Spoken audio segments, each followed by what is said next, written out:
नमस्कार। बिहार तक में आपका स्वागत है और मैं हूं सुजीत। बिहार सरकार के मंत्री अशोक चौधरी आज वीआईपी सुप्रीमो मुकेश सहनी से मिलने उनके आवास पहुंचे। कुछ दिनों से चर्चा आप सुन ही रहे होंगे, मुकेश सहनी के महागठबंधन छोड़ने को लेकर जो मीडिया में खबरें चल रही हैं, और उस बीच में अशोक चौधरी का उनसे मिलना क्या संकेत देता है, इस पर हम चर्चा करेंगे। हालांकि बिहार सरकार के मंत्री अशोक चौधरी का कहना है कि चूंकि मुकेश सहनी के पिता के निधन पर वो उनसे मिलने, अपनी संवेदना प्रकट करने नहीं आ पाए थे, इसलिए आज वो पहुंचे हैं। पर राजनीति की दृष्टि से देखें, राजनीति की नजरों से देखें तो ये टाइमिंग बड़ा ही महत्वपूर्ण बन जाता है। देखिए, मुकेश सहनी महागठबंधन छोड़ेंगे, इसकी चर्चा कब शुरू हुई? जब उन्होंने डीपी बदल लिया अपना और तिरंगा डीपी लगा दिया।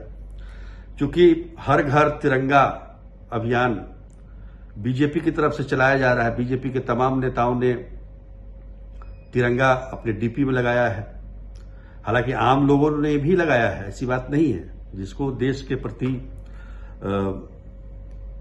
श्रद्धा है वो उन्होंने तिरंगा अपने डीपी में लगाया है। मुकेश सहनी का भी यही कहना है कि भाई देश के साथ खड़े होना, और तिरंगा कोई बीजेपी का तो झंडा है नहीं, इससे कैसे कोई अनुमान लगा सकता है कि वो महागठबंधन छोड़ रहे हैं। उन्होंने स्पष्ट कहा अपने इंटरव्यू में कि मैं फिलहाल महागठबंधन में मजबूती के साथ हूं, तो इसमें कोई दो राय नहीं। लेकिन जो एक राजनीतिक डेवलपमेंट, पॉलिटिकल डेवलपमेंट जो बिहार में चल रही है, उसके अनुसार अगर देखें तो चीजों को समझना ज्यादा आसान हो जाएगा। देखिए, लोकसभा के चुनाव में भले ही महागठबंधन को आरजेडी हो, चाहे वीआईपी हो, चाहे तमाम जो पार्टियां, कांग्रेस और लेफ्ट पार्टियां एक साथ मिलकर लड़ी थी, तो बहुत उनके उम्मीद के मुताबिक भले ही सीटों की संख्या नहीं आई हो, लेकिन उन्होंने प्रदर्शन 19 के मुकाबले, 2019 लोकसभा के मुकाबले अच्छा किया और वोट परसेंटेज भी बढ़ा है। चुनाव के बाद जब समीक्षा होती है तो इन सारी विषयों पर विस्तृत से चर्चा भी होती है। एनडीए का वोट घटा, महागठबंधन का बढ़ा, ये भी बात सत्य है। तो अब जो लड़ाई है वो 2025 की लड़ाई है, विधानसभा चुनाव की लड़ाई है। उसमें कौन कहां फिट बैठेगा, ये देखना बड़ा ही दिलचस्प है। अब देखिए, महागठबंधन में कई पार्टियां हैं, 7 पार्टियां हैं। आरजेडी है, वीआईपी है, कांग्रेस है, लेफ्ट पार्टियां हैं, 3 पार्टी तो वही हो गए। तो 7 पार्टियों को मिलाकर ये महागठबंधन है। जबकि एनडीए में देखें, हालांकि यहां भी पार्टियों की संख्या कम नहीं है। बीजेपी है, जेडीयू है, एलजेपी चिराग पासवान का, उपेंद्र कुशवाहा की पार्टी है, जीतन राम मांझी की हम पार्टी है। तो यहां भी संख्या कम नहीं है। लेकिन यहां क्या है, जो विधानसभा के गणित के अनुसार जो सीटों का बंटवारा होता है, उस हिसाब से अगर देखें, तो उस लिहाज से अगर देखें तो जेडीयू के साथ इस समय कोई पार्टी नहीं है। पिछले चुनाव में आपको याद होगा कि 2020 जेडीयू के, देखिए जेडीयू तो एनडीए में है ही, लेकिन एनडीए में जो सीटों का बंटवारा होता है उसमें अपने कोटे का जो सीट है जेडीयू के पास, उसमें आपको याद होगा कि 2020 में जीतन राम मांझी को जेडीयू ने एडजस्ट किया था और बीजेपी ने एडजस्ट किया था मुकेश सहनी की पार्टी वीआईपी को। दोनों बराबर बराबर सीटों पर लड़े थे। इस बार क्या है कि एलजेपी भी है, चिराग पासवान की पार्टी है, जो कि पिछली बार अकेले चुनाव लड़ी थी विधानसभा का 2020 का, तो उसको भी एडजस्ट करना है। नीतीश कुमार अन्य पार्टियों को एडजस्ट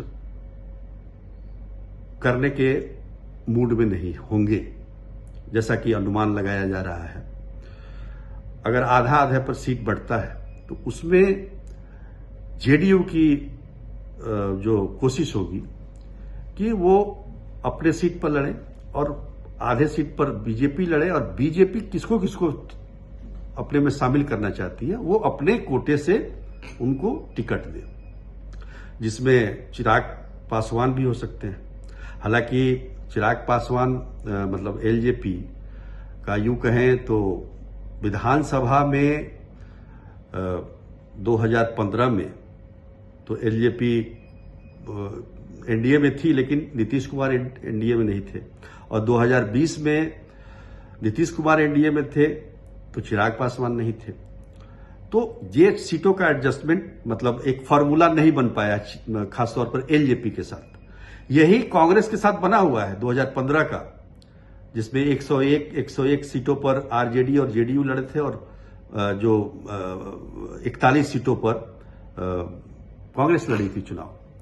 तो इस बार का जो फॉर्मूला होगा वो अगर 2020 के फॉर्मूले पर लड़ा जाएगा तो बीजेपी अपने कोटे में देगी सीटें, और जेडीयू के पास तो कोई है नहीं देने लायक। हम पार्टी पिछले बार थी, लेकिन इस बार वो बीजेपी के पाले में है।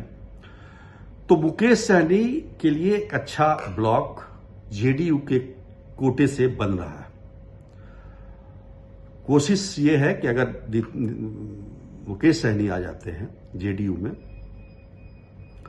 तो निश्चित तौर पर पार्टी इससे मजबूत होगी, क्योंकि अति पिछड़ा जो वोट बैंक है वो इंटैक्ट रहेगा।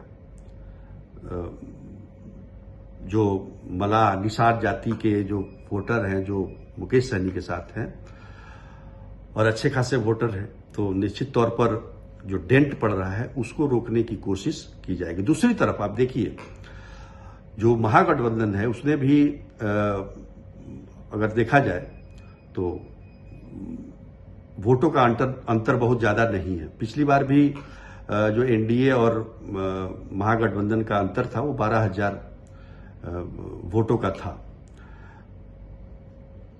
तो अगर ये मुकेश सहनी की पार्टी अगर महागठबंधन में जाती है तो निश्चित तौर पर महागठबंधन को इससे मजबूती मिलेगी, और निश्चित तौर पर हम ये भी कह सकते हैं कि जो सरकार बनाने की स्थिति आ सकती है। तो एक तो है कि महागठबंधन को कमजोर किया जाए तो मुकेश सहनी को अपने यहां जगह दे जेडीयू जो राजनीति करती है जिस वोट बैंक का अति पिछड़ा का वो इंटैक्ट रहे। तो बहुत सारी चीजें हैं जिसको देख के अभी से कोशिश शुरू हो गई है। अब अशोक चौधरी पहुंच गए, उन्होंने मुलाकात की। मकसद उन्होंने बताया, जो हमने आपको बताया है, कि वो संवेदना प्रकट करने गए थे, क्योंकि उस दौरान वो नहीं जा पाए थे।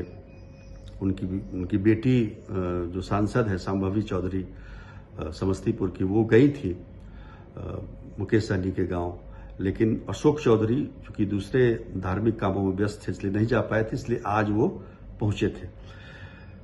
पर इसका जो हम कह सकते हैं इसको कहीं ना कहीं राजनीतिक दृष्टि से भी देखा जा रहा है, और निश्चित तौर पर ये एक महत्वपूर्ण मोड़ है। लेकिन मुकेश सहनी की तरफ से ये कहा जा रहा है कि वो इंडिया गठबंधन के साथ है। हमने आज इंटरव्यू भी किया उनका, तो साफ तौर पर वो कह रहे थे कि वो तेजस्वी यादव को मुख्यमंत्री बनाना चाहते हैं। तेजस्वी यादव से बड़े अच्छे संबंध हैं और उनकी बाइंडिंग भी अच्छी दिखी थी लोकसभा चुनाव के दौरान। तो उनके लिए थोड़ा मुश्किल जरूर है, दुविधा है लेकिन मुकेश सहनी ने एक बात बड़ी महत्वपूर्ण बताई कि वो अपनी जाति के प्रति वफादार हैं और जाति का जहां लाभ मिलेगा वहां देखा जाएगा। तो इस तरीके की अगर बात होती है, क्योंकि मुकेश सहनी का गठबंधन बदलने का इतिहास भी रहा है उनकी पार्टी का।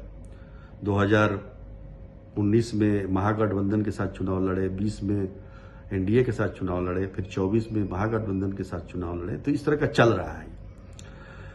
तो कोशिशें जारी है, राजनीतिक दांव चले जा रहे हैं। अब देखिए इसमें कितनी सफलता मिलती है, लेकिन इतना जरूर है कि 2025 का ये जो चुनाव है वो काफी दिलचस्प होने वाला है और मुझे लगता है कि बहुत सारे परिवर्तन भी हो सकते हैं।